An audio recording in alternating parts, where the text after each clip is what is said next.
Hello and welcome back to another episode of the Full Metal Cast. It's a rainy Sunday here. Did not invite the boys over for another Sunday conversation like the one Scoundrel and I had last week. As great as that was, I don't want that to be I don't want that to be the only sort of format on the podcast. I still want to sprinkle in, guests sporadically. I still want to have solo episodes every now and then. Don't have a ton really to rip through regarding things on the discussion board. As Scoundrel and I went through a lot of the things that had accumulated as of late. I woke up to news of a Boeing, though, on fire, having to evacuate on the runway, I believe in Denver. There was a mass stabbing incident in Traverse City, Michigan at the Walmart Supercenter in which a suspect was able to stab 11 people, it sounds like. There were shots fired, still more coming out about that, though, so I'm very interested to see where the shots came from, if they came from at all. Maybe that was made up in some of the scramble, but very interested to sort of dive into that report. And then a P320 shot a service member in the chest by itself while just being placed on a desk in its holster, proving that guns do, and busting the myth that guns don't kill people. The P320 does, in fact, now kill people. I think that's how I'm going to kick this one off. I'm going to make an analogy that Sig Sauer and the US government are the same thing.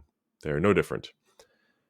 At one point, they were doing really cool, innovative, neat things that people respected and liked. But in the later years of their empire, they just started pushing out cheap shit that they know the people that are brainwashed and brand loyal, let's say, are going to lap up and not even question it.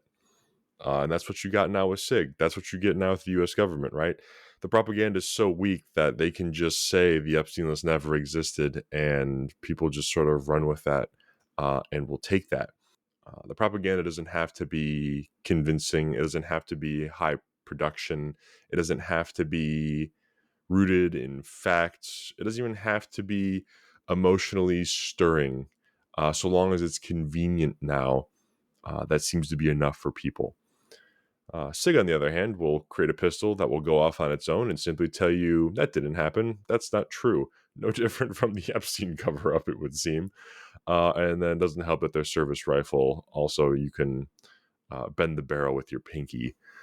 And I've been over this before with SIG, right? We can't truly be surprised that this is coming to light now, especially when the nature of the game of military contracts is undercutting the competition as steeply as possible to make it as cheap for the US government as possible, which is a bit absurd in and of itself because the US government seems to have no problem spending money it doesn't have on other countries. I guess when it just comes to spending money on our own troops, it's a challenge to make it as cheap as possible. That's a bit of a head scratcher. But anyways, in order to be the cheapest at the auction, I would imagine you have to make up for those costs and try to recoup something somewhere along the line. And in the case of SIG, it appears to be in cheap materials and really poor or non-existent QC. At least that's based off of my very primitive understanding of a very more well-read individual's take on the P320 case studies. So there you have it. The U.S. government and Sig Sauer are no different. They'll get you killed. They'll lie to your face about it and say it's not happening. And then you're just expected to deal with it and to move on and pretend like that's okay.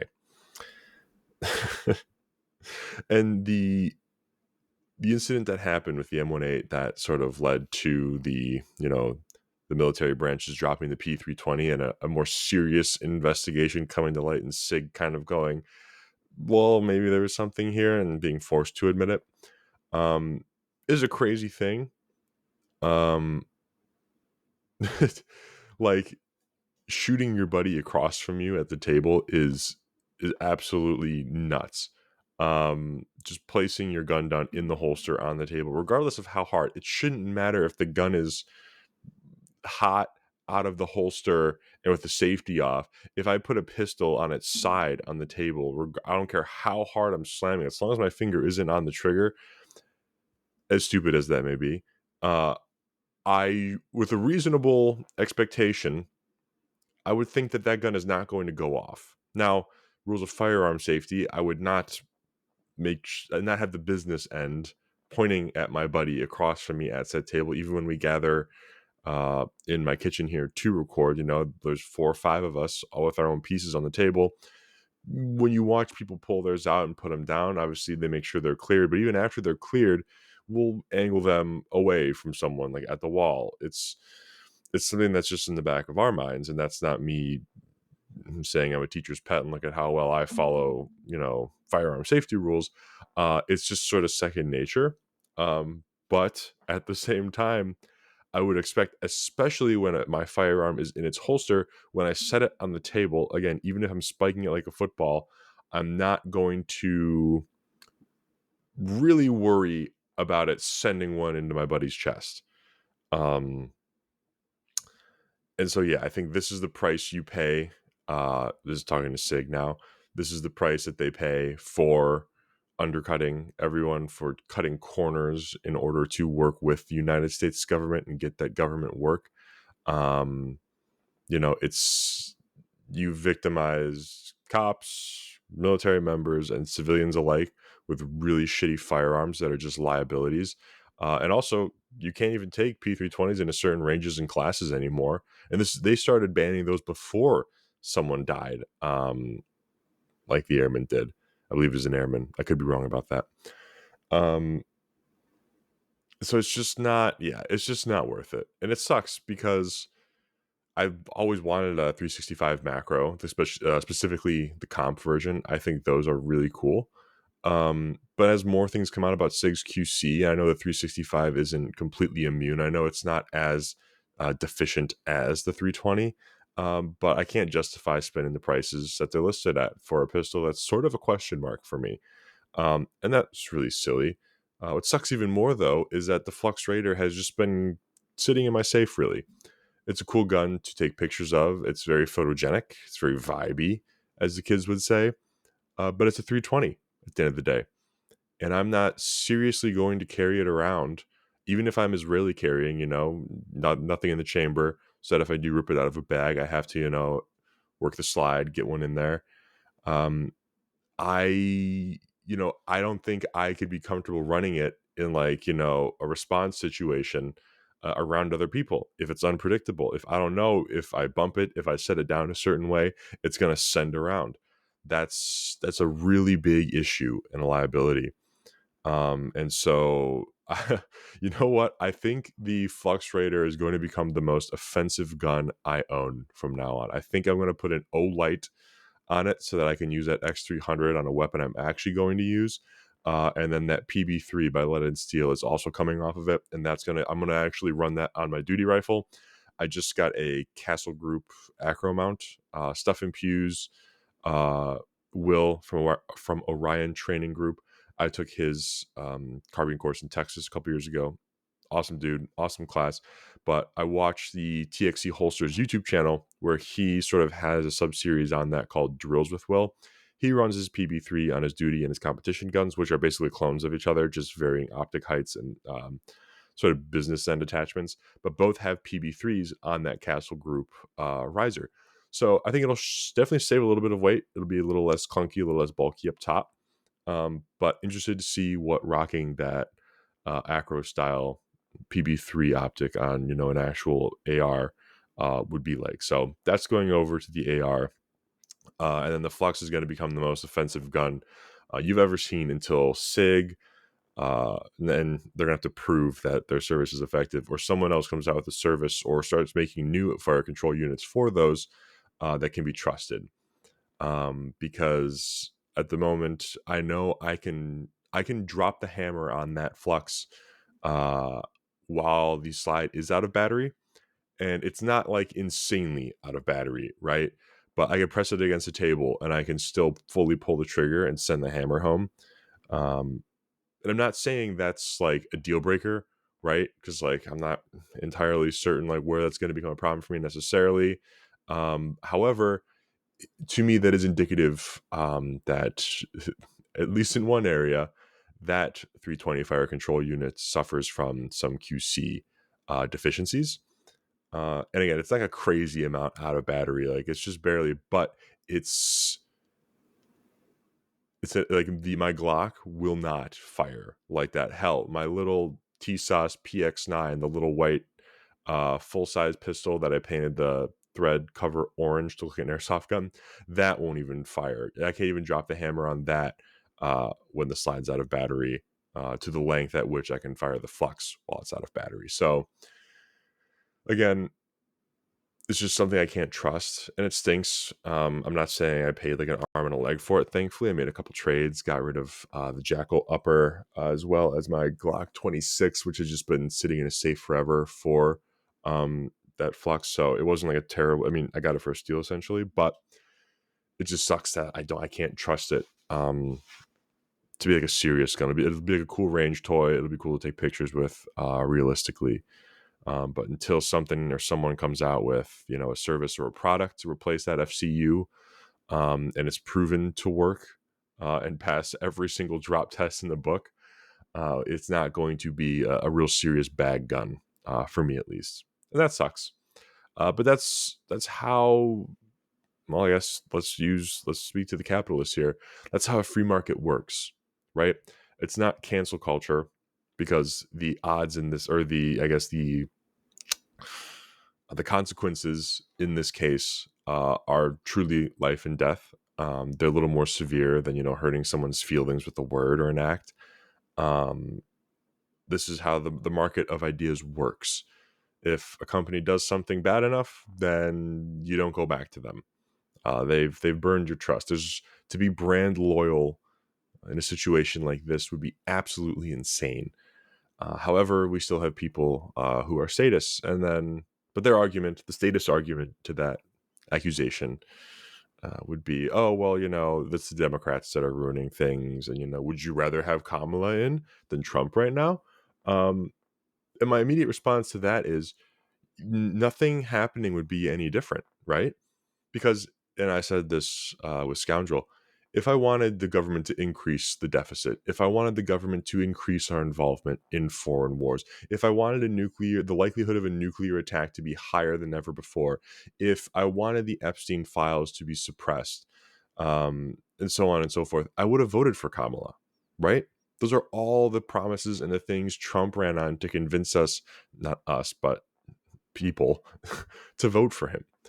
And so many of us, man, this is a personal experience for me, stood or sat at the kitchen tables we grew up eating at, getting berated by family after we told them word for word how a Trump presidency would play out, how the promises wouldn't play out, specifically the Epstein files. I remember sitting there going, it's not going to make a difference. He is in the black book. He is photographed with Epstein. And oh, by the way, two things I have to dig into a little more, just accusations. So don't actually, I have the technology. Let me look it up. Almost forgot. The pre-order is live currently. It'll be open until 11:59 p.m. Eastern Standard Time, August 1st. Grab your Miami Tiger Stripe mesh gym shorts. They are 5-inch inseam across all the sizes. The size chart is there. They're badass. Full metal casts on the right leg with Death's sort of white rose near the right pocket. And then on the left leg, on the front and the back, in the symbiote sort of hardcore writing, it says "Hang them all," which is pretty cool. Left it vague. You can sort of derive your own meaning from that if you want. There's also a Miami Tiger Stripe patch, which may look familiar. I won't comment on that. You can just read the description on the shirt, which shares the same logo as the patch, which is also up for grabs as well. Every $2 spent on the site, including shipping and taxes, and yes, I'm rounding up to the nearest whole dollar because no one likes paying shipping and taxes, will count as an entry to win the Saint, I'm calling it the quote-unquote Saint Rattle Can. It's not my name. That's Gypsy Walter's name. The painted the Rattle Can Crusader helmet with the Whoa. The Rattle Canned Crusader helmet with the Wilcox night vision shroud on it. It'll come with a really cool sort of wooden stand that I got it with. And then there's an opportunity for free entry as well pinned on the Instagram account. So take advantage of all of those things. Maybe win a cool helmet, but definitely get some cool swag. Shorts are 1 for 25, 2 for 40. They're really badass shorts, very comfortable. And they should definitely draw some looks at the gym while people are trying to read whatever the fuck the symbiote writing is on your left leg. But good luck to all of those who are gunning for the helmet. It's pretty badass. And thank you for your support. Stay metal. Okay. So I saw this posted on Instagram, and it seemed pretty convincing. The Guardian has it posted here as well. However, it would appear, and so I'm going to say this is still. It seems pretty certain, but again, I don't trust the Guardian by any means, or I don't really know who posted it on Instagram, but it seems very believable that Donald Trump used Jeffrey Epstein's former jet for campaign appearances in 2024, leading up to this last election. Which, whoa boy, right? Like, going back to the propaganda doesn't even have to be convincing or high produced. It just has to be convenient. The lie just has to be convenient for people to, just gobble it up. The man slapped Trump livery over the plane whose tail number cannot change. The tail numbers on those planes it's like a license plate, right? Like a VIN number, essentially. Thinking that no one's going to look this up. No one's going to, no, who fucking cares? I need a jet anyways. And I guess taking jets from questionable people isn't out of, isn't outside of Trump's strike zone, if you will, considering the jet or the plane he took from the Saudis.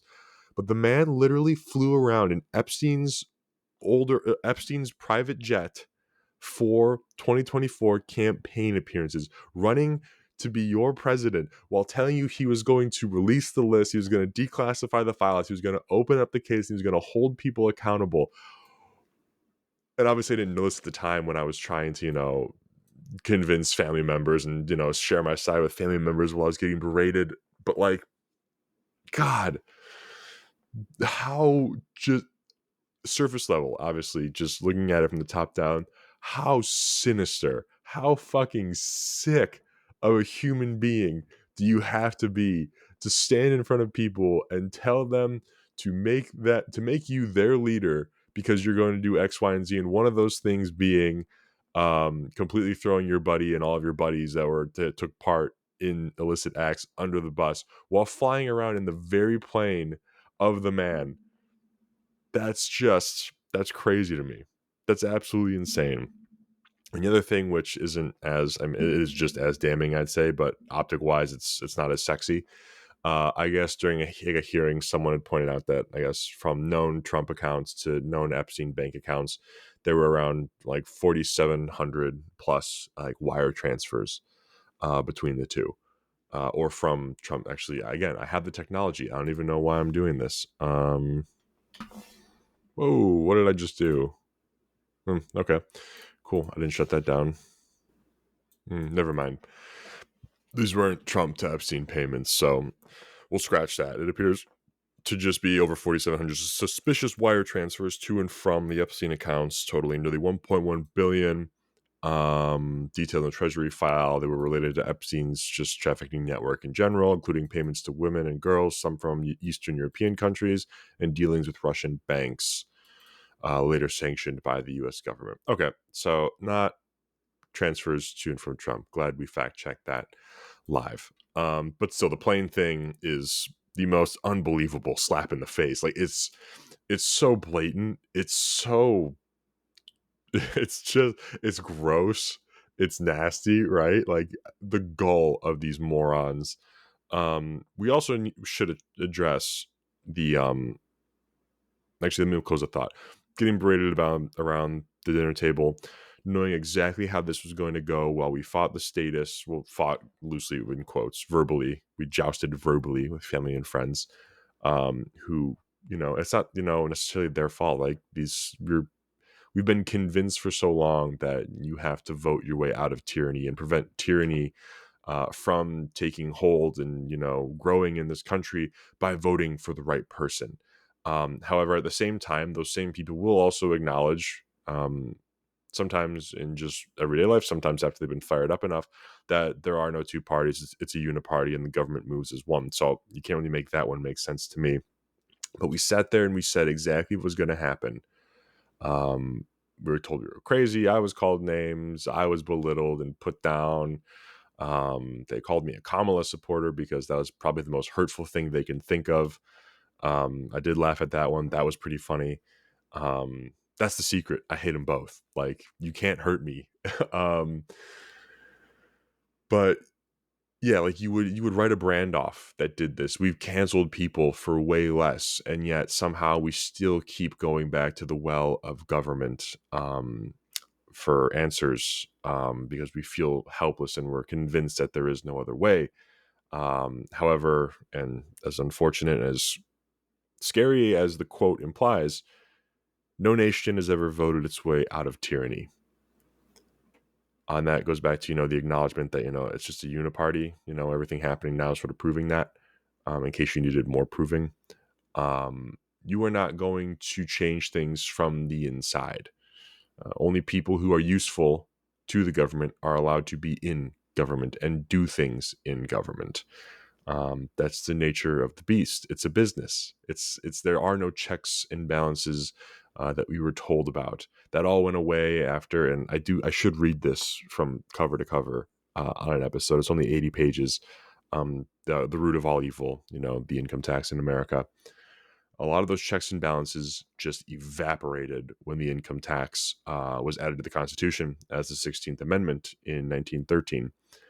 And the fealty that everyone had to pay to the federal government to play ball, because of the financing rules around the government that sort of went live with that amendment, changed the arrangement, changed the dynamic of all of the systems of government, state, federal, and how they intermingle, tremendously. Again, I mentioned it last week on Sunday with Scoundrel.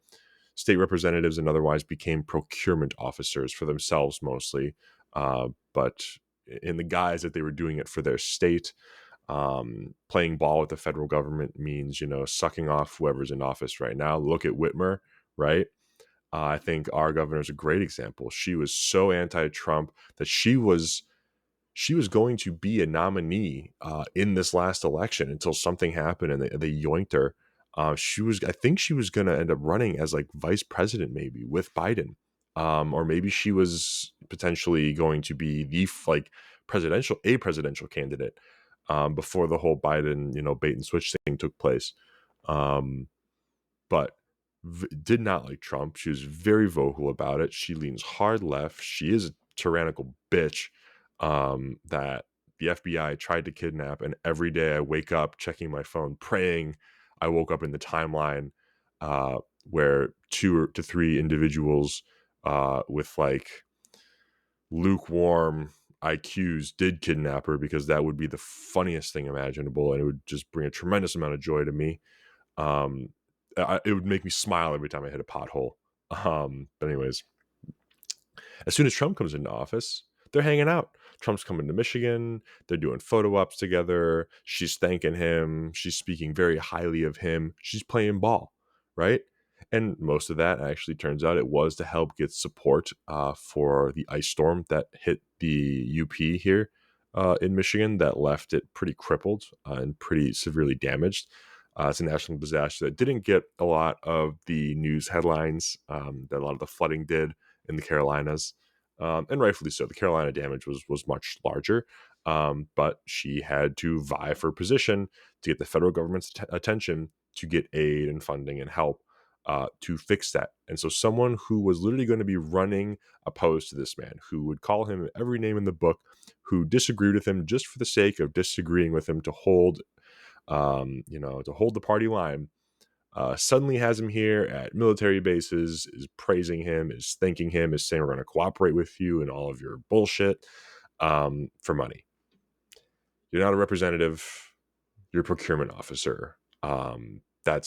That's your job, basically. You suck off the president, the federal government enough to get the attention, the time, and the money for you mostly, because it does benefit you. When we look at you took vacations to Spain using taxpayer money. Why does the governor of Michigan need to go to Spain? There's nothing in your job description. There's nothing you ever have to do as the governor of Michigan, which would require you to travel anywhere outside of the few states that surround us, really. That's it. Like, and as soon as you think your job is bigger than that, then the government has gotten a little too large and a little too, self-important. And we got to start restructuring things or cutting some people down, because that's insane. She's not the only one. Like, that fucking bitch from California, while her state was burning down, was in Africa. That why? In what reality does the governor of California, whoever the fuck Karen Bass was, I think she might still be in office. I don't know. Where the fuck she felt the need to use taxpayer money to go to Africa is beyond me. But like, I mean, I feel like we hang people for that, right? Like, if we pay you our taxes at the threat of imprisonment or death, and you use said taxes to fly to Spain or Africa, I think the initial reaction from the mob should be torches and pitchforks. I don't think it should be let's hear them out. They may be cooking something here. There is nothing that you are going to do for me in Spain or in Africa that I would be happy with you spending that money to go over there for. That's just crazy. But anyways, like, I'm kind of losing the point here, which was, yeah, if a brand does, irreparable damage to our health, if it kills people, we write it off. We cancel it. We've canceled people for way less, like I was saying, but not with government. No nation has ever voted themselves out of tyranny. You are not going to change this from the inside. That was Tolstoy belief too. When I said the government only allows people who are useful to government to work within the government, that's a Tolstoyism. And I know it's not just his thing, but like, he's the first person that I read saying such a thing back in the 1800s. So Tolstoyism for me. And this comes back to knowing, your worth. And this is sort of this is the natural progression of a society I'm starting to come to terms with. Humans invent things so that we can enjoy more leisure time, so that we can enjoy the things that we like to do, not the things necessarily that we have to do. That is the entire point of technology. That is the entire point of innovation throughout all of human history. We invent things to have more time to ourselves, to do the things that we like to do, not that what we have to do. And so it would make sense that as a society progresses, as we have learned to value this freedom, essentially is what we're doing. We're trying to gain back the parts of our lives that we feel free, that we feel fulfilled doing, that we like to do. We will cross that threshold where we will start to surrender bits of our freedom and aspects of our lives, such as privacy, for the promise of that sort of safety, of that. It's freedom in quotes. You give us your money, you give us your privacy, you entrust us with your safety, you give us, the means to violence, while you cannot, wield violence, speaking to the monopoly on violence here, obviously, and we will ensure that everything is safe. We will ensure that you have adequate infrastructure. We will ensure, that you have clean drinking water coming from your house. Meanwhile, all of these things fall flat on their face, right? And the government only has taken more taxes over time. The people will want to just keep chasing that dream of leisure, and why not, right? We're less sick, we seem to be happier, we're enjoying things that we could never have possibly imagined even a couple of years ago, in terms of technology and just sort of things we do as hobbies and for fun. So if we're able to, if someone comes along and says we can speed this along for you even more, and you can enjoy more things without having to worry about all these other nasty things, leave that to us, of course we'll surrender it. And then government rises to power by taking more power, by promising more safety, more security, better means of transportation, better infrastructure, meanwhile falling short on all of these and only taking more taxes, while dumber and dumber people get into office. Government grows the overreach grows, the suffering grows. And we've sort of passed that peak, I think, where the government has grown to its strongest point, and we're not seeing a return. We're recognizing a loss, right? COVID helped kick that bucket, I think, where inflation skyrocketed. Housing affordability just is in the absolute shitter. People are less happy. There's more mental illness. People feel less safe. Things are just kind of spiraling faster than what we at least have perceived in the past. Um, and so I think we are rapidly approaching the point, I hope I'm wrong, where a correction has to be made and government needs to seriously be cut down or restructured. And that's not going to be a bill or an amendment or a vote that's going to happen. That's going to do it in any meaningful way. They may do it as a guise to sort of quell some of the masses calling for, the guillotine to make a return. But again, if it's not useful to government, why would government ever roll it out? Why would the government ever push for it? Why would they ever advocate for it? This is a business to these people, and they run it in the most immoral way possible throughout all of history. And what really scares me, using that analogy, about just the progression of society and human nature in general and what we're approaching, is that back in, the early 1900s, late 1800s, what the tipping point was for the 16th Amendment to be passed, allowing for the income tax to be added to the Constitution of the United States. This is an amendment to the Constitution of the United States, saying the federal government can collect from its people income taxes however it deems necessary and in whatever amount it deems necessary. This is why I can't call myself a constitutionalist. Even before some of the gay amendments got added, there are things in there that safeguard politicians, that give government officials more rights and power than the actual people of the government. And the more I read about it and the more I learn about it, I do start to fall into the camp that I think it was, one second.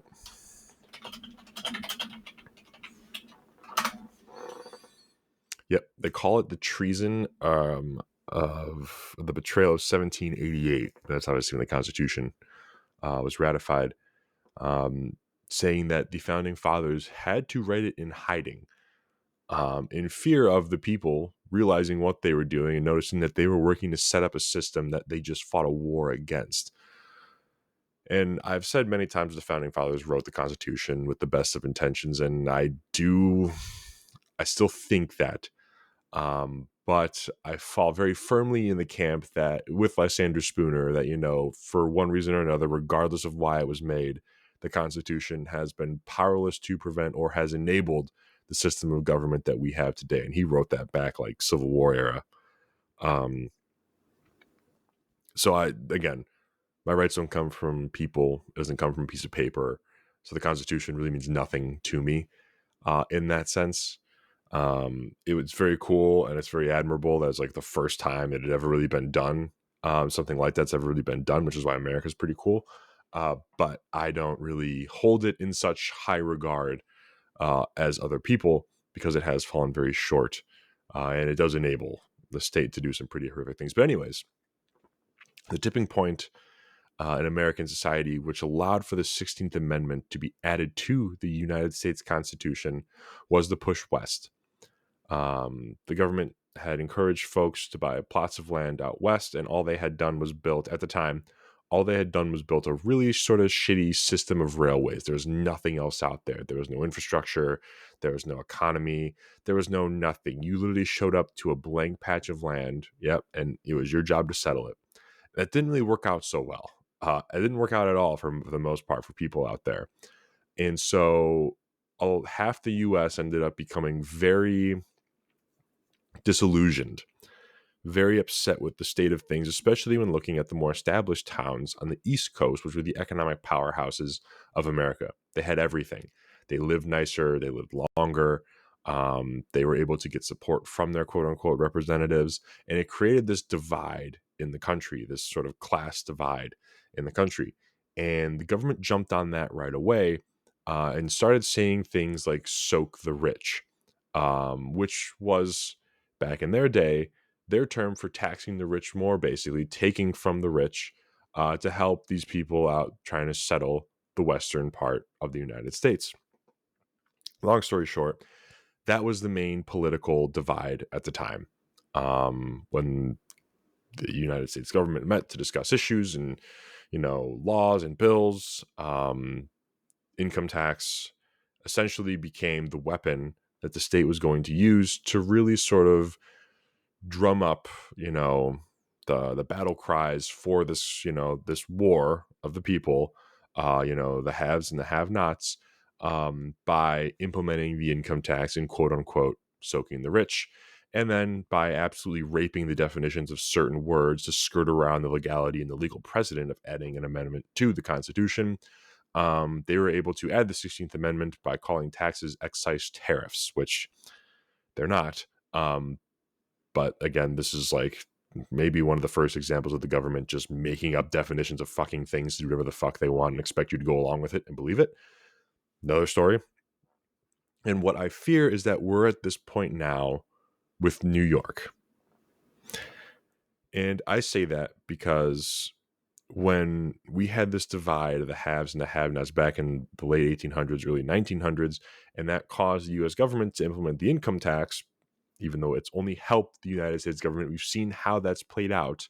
It has not done any good for us. It's only fucked us. We now have New York, which seems to be begging for a, by definition, socialist leader. And it sounds great. The messaging sounds great, but I can't help but think this is no different than what happened back in, when we were settling the West and we wanted to soak the rich because the people who went West got fucked. And they looked over to their counterparts in the East Coast and said, look at what they have. That's not fair. Bring it back to the conversation about making things and developing a society and, being inventive. You cannot get something for nothing. The people who begged for the 16th Amendment to be ratified, to be added to the Constitution, figured that's fine. I know I'm not giving nothing for something. I'll give just a little bit of money here and there. And, it's just whatever I feel like is owed. It's nothing, they can't tell how much I owe. I can just throw a couple pennies at it. And, New York and DC, they'll foot the bill. They'll cover the rest and everything will be good on the West. That's not how government works. Nothing that is promised is ever followed through. Nothing that is set up with the best of intentions is actually designed to be used in that use case. Look at what happened with taxes. It simply made the federal government the largest superpower in the world. And it went from you just anonymously, dropping some money in the town hall sort of mailbox to pay your dues, to the surveillance state fucking Orwellian nightmare that tax season is here. It's an invasion of privacy. It is an absolute threat. It is not anonymous anymore. It is not voluntary. It is by force. That you now must pay the state whatever they say that you owe them, and they get to make up the number arbitrarily, however much they deem is necessary, while they spend and spend and spend and spend and spend, and you never see any reward or any output from your taxes. To think that now, fast forward to 2025, and you can say what you will about the IQ of the people now, to think that a modern day self-proclaimed socialist government talking head is going to come in and implement socialism in New York City to help the haves versus the have-nots problem, you would be insane. By literal definition, you would be insane. You are asking for something for nothing.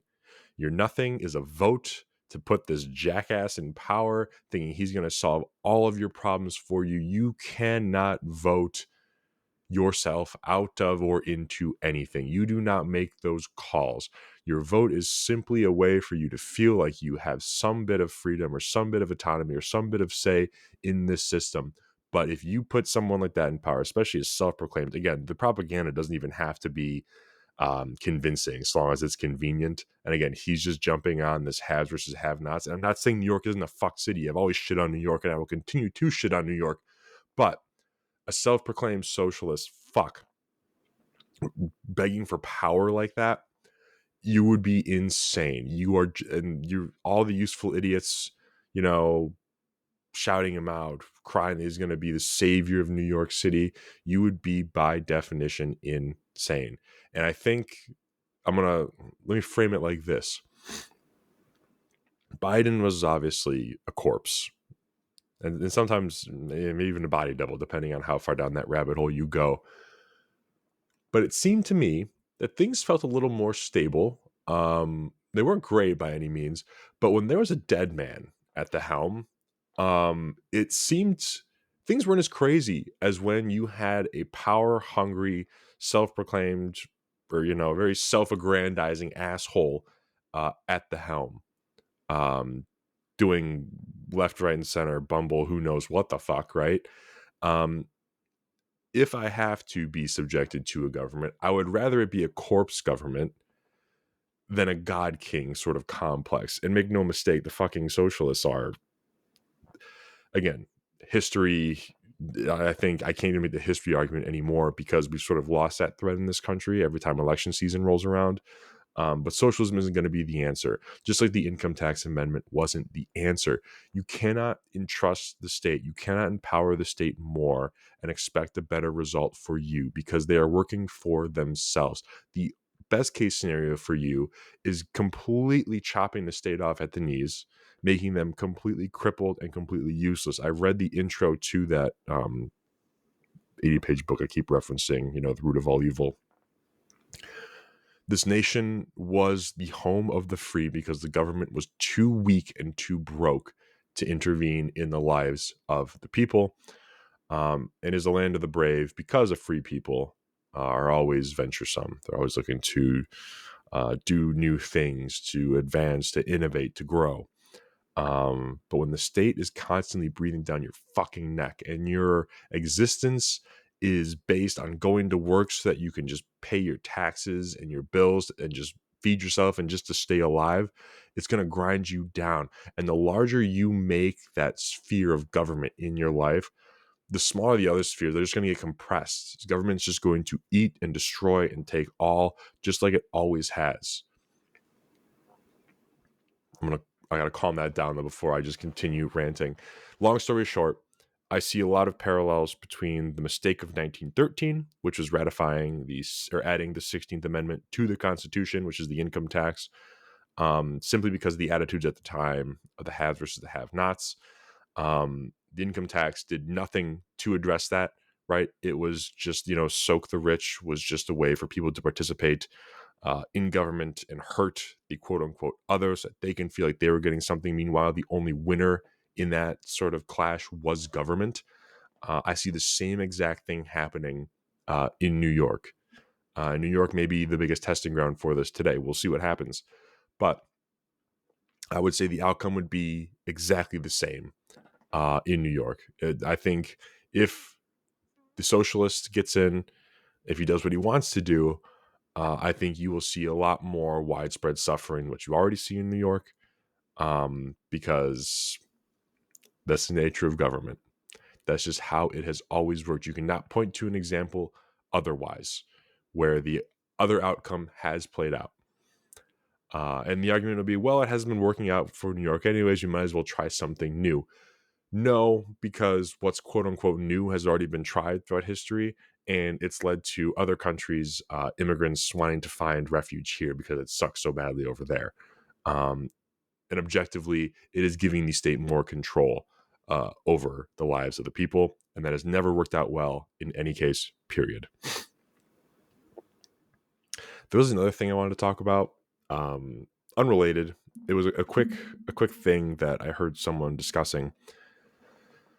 It is, and so we're completely changing gears here to close this out because we're coming up on 45 minutes, it looks like. The topic was, the most sinister lie told to a generation of children was that if you do, oh God, what was it? If your job is something that you love, you'll never work a day in your life, right? Or find, your passion and make it your job. That's one of those gray areas, I think, because while it sounds obviously great and it would be the dream for many, and it is a dream for many as well, I think the thread was missed in that corporate jobs probably shouldn't be the thing that you love. Because I mean, I was told that thing I don't know how many times while I was currently in college studying to be a finance major in my finance degree.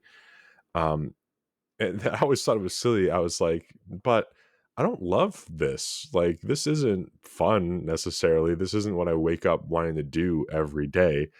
Um, and the way this person was talking about it was like, yeah, it's an insidious fucking lie, because if you tell it to children, when they're in school, when they're learning, when they're still impressionable, you have geared their self-worth towards having a job, towards having a particular job title, towards doing a particular thing.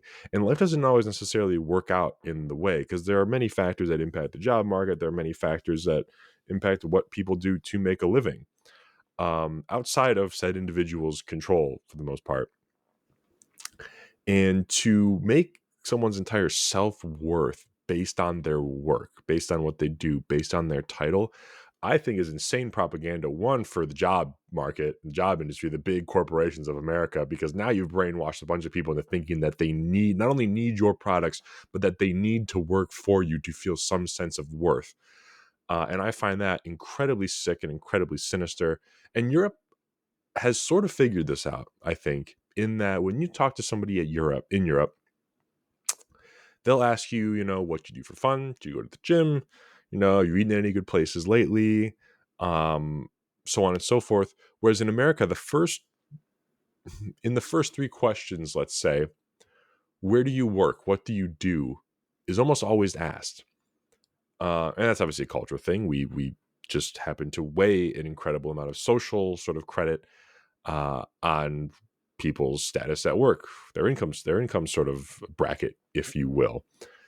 Um, and I'm not here to tell you that's right or wrong for a society to do, even though I do think that is a little sick. I don't necessarily like my worth being tied to the stock price of a corporation, the notoriety of a corporation. I think that's incredibly silly. I know I am a contrarian. I know I am a very anarchist sort of minded individual who really couldn't give a fuck about anyone, whatever they think, or being tied to any sort of ideology, let alone a company.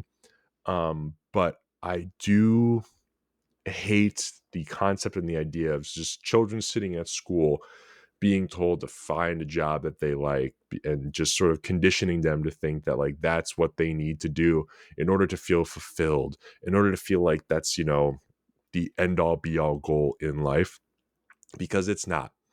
Never once has a job fixed a broken marriage. Never once has a job made somebody like truly fulfilled and happy, right? Like, we are working to pay taxes, to pay the bills, to keep ourselves fed and somewhat healthy. We're not working because like it necessarily makes us happy. That's why we have hobbies, right? Again, that's the entire reason why we innovate, why we create as human beings. And so to hang someone's worth, or to tell someone that that should be their driving goal, that should be their purpose, isn't, I think it is sinister at a level. I'm not saying, what I don't want to do is to now funnel people into really shit jobs like in the mines or on oil rigs or something. Obviously, do something that you don't fucking hate. But I do think, make sure you're working with good people, make sure you're doing work that is, not straight up evil. Um, and I think, and as cheesy as it sounds, work-life balance is incredibly important, right? Because being able to do the things that fulfill you, that you enjoy, that hopefully the money that you earn working, and creating fruits of your labor gets you, allows you to enjoy the very things. The whole point of working is to enjoy the things that you find leisurely, the things that you like. And working more and chasing more work is never going to get you that. That is why money can't buy happiness, we've been told time and time again. But even more so, I heard someone say this as well. Someone who's, you can put two people in the exact same, net worth, bank account amount, whatever, the same amount of money in their pockets next to each other. And if one is happy with life, if one can find a way to be happy with life, and the other is a miserable person, The money in the bank account will not impact anything about their attitude. The miserable person is going to stay miserable. The happy person is going to continue to be happy. And that's it. Period. End of story. Because while yes, money and wealth can help you afford the time and the things that you find enjoyable and leisurely, if you are just miserable and constantly chasing bullshit and nothing, you're gonna stay that way forever. That's why we all know the rich asshole is gonna stay the rich asshole until he dies a miserable rich asshole. And that's why we all have crazy fucking friends who aren't rich by any means, but like to hang around bonfires and go on boats and drink beer and shoot guns.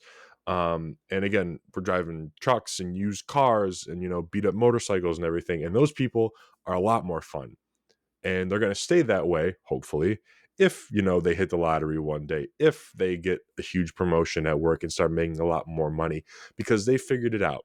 They're not job centered, they're not title centered, they're not tax bracket centered.